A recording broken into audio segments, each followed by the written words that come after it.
How to use depth of field. Have you ever noticed any photographers or photographs in which the subject being shot had a very clear and crisp look and the background had a slight blur?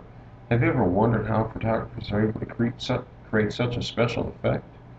I'm going to give you a few steps so you can create the same shots like the very experienced photographers create. First thing we should do is use a camera that has a fast lens, meaning your aperture should be at least f2.8 or larger.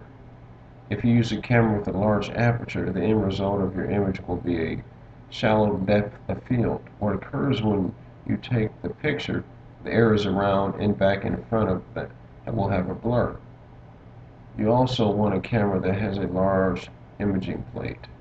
When you're taking a picture of a person, try to make sure the person's head and shoulders are the focal point and take up the entire frame. You also want to get the person's eyes as well. Taking great shots like this requires a great deal of practice. You may have to take the shot several times before you get to the shot you're looking for.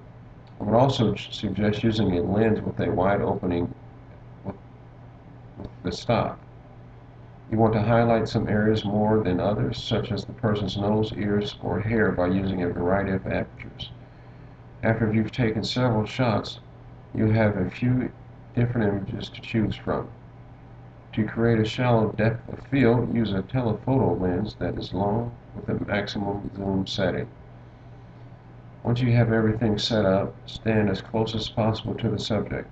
If you're taking pictures of a moving object, like a boat or airplane, to the direction in which the object is moving.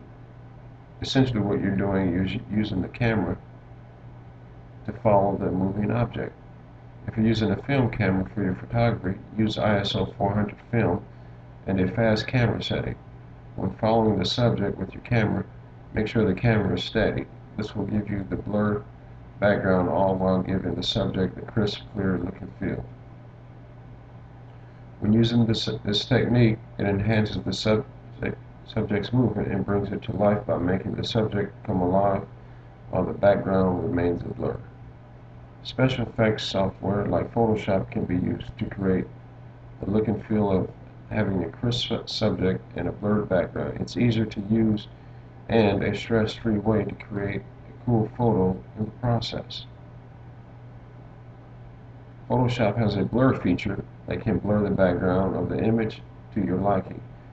You can create the same effects as well as a trained photographer. The downside of the software blur is it looks manufactured, while the real blur is in fact real and looks real.